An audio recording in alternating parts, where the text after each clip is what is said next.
So, well, and I'll just share with you. So, you know, Steve and I went out to India for, well, 4 months.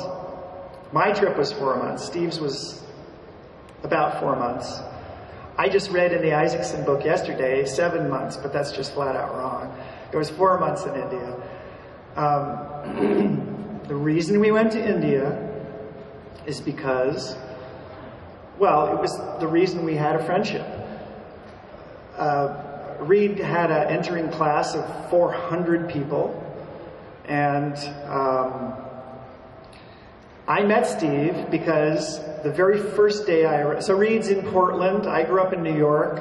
I ended up at Reed because I had a scholarship and I wanted to go to Harvard and they wouldn't take me. And then Reed had late admissions.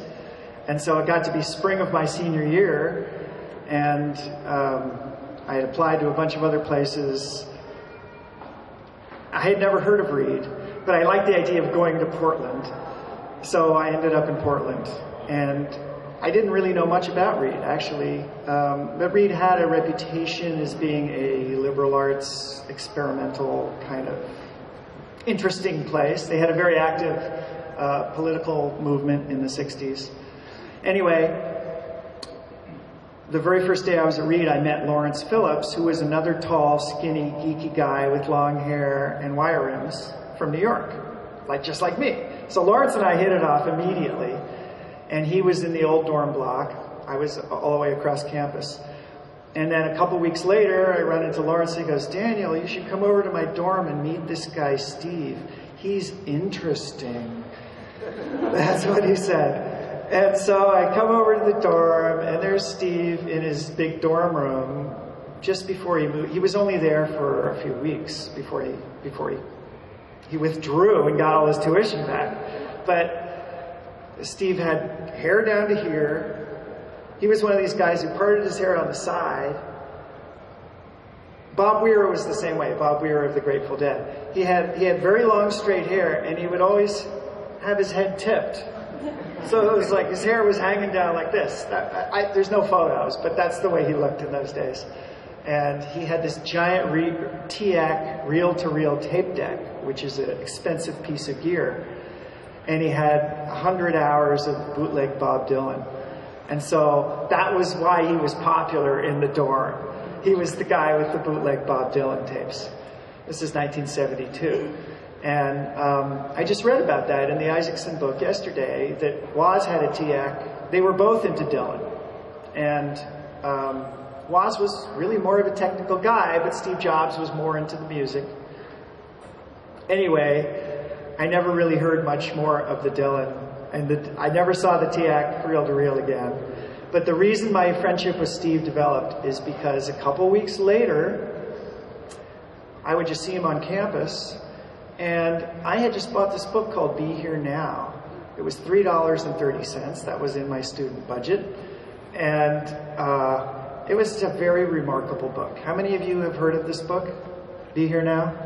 Not that many? I still have it. Yes? Well, it's actually still in print.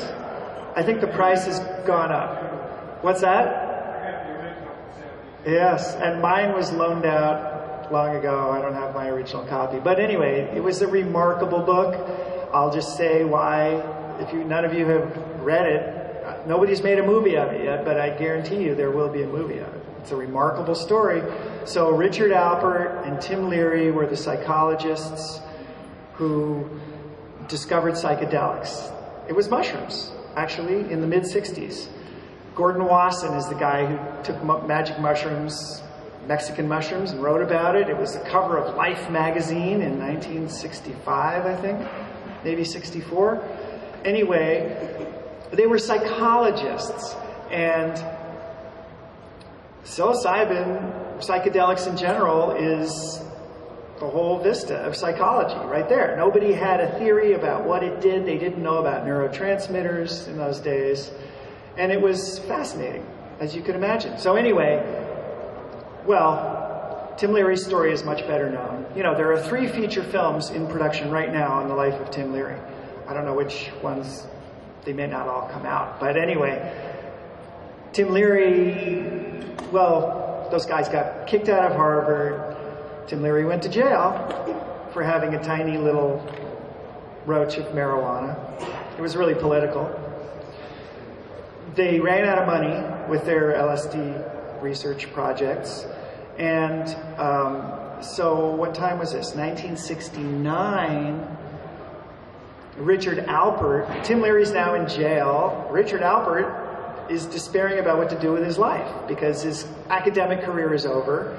And Tim has gotten in so much trouble over the whole issue of, you know, turn on, tune in, and drop out that it was really a political incarceration. Anyway, so Richard Alpert gets this little vial of Sandoz LSD and decides he's going to India to find a holy man to give the LSD to find out what LSD does. Is that not a provocative idea? I'm sorry. I think that's a very provocative idea. That was what the Be Here Now book is about. So he's driving around India, and he runs into this guy, this 6'5" hippie from Laguna Beach named Bhagavan Das, who says, "I'm taking you to see Maharaji." That was the guru. And so they go to see Maharaji, and at the very first meeting, Maharaji says things to Richard Alpert that makes it clear that he says, "You were out under the stars last night thinking about your mother." And Richard Alpert, as he describes it in the book, his mind starts racing. It's like, who is this guy in a blanket? How could he possibly know this? Well, that is why Maharaji was a remarkable person, because he would look at you and say things that were in your head. He was telepathic in a certain way. And so Be Here Now was a book that was about that story of him going to India and becoming a devotee of Maharaji. He was also known as Neem Karoli Baba. Anyway, that was the start of my friendship with Steve Jobs. I had many friends that read. I was a more outgoing person than Steve. But Steve was a very deep thinker. Well, I don't know if I use that word, but he was interesting to talk about these ideas. And so you could read Be Here Now in a couple of days. And we read this book, and it was new. It had just come out. It came out in 1971. It had just hit the bookstores. And so it was very much alive in that sense. Fascinating. And so I remember going around talking to everyone people I had met, like, have you seen this book? What's up with this book? And Steve was the person that wanted to talk about it. Anyway, that book set us off on a reading program of Eastern spirituality literature, which I had not been exposed to at all. I was a voracious reader in high school, but my parents did not have a big library. I was reading science fiction. I was reading Hermann Hesse and Dune and Tolkien, just like everyone else. I hadn't been exposed to any Eastern literature. And so just to wrap up this part of the discussion, so it was Be Here Now, and then I was asking around, all right, what should I read next? And someone referred me to Autobiography of a Yogi. So Steve and I both read that. We both got copies and we both read it. And then it was Ramakrishna and his disciples, and we both read that book. And then it was, I'm not sure what the third. Ramakrishna, that was a dense book. It took a long time to get through that. But the point is, at that point, we were off and running on this Eastern literature. And that is ultimately why we ended up going to India.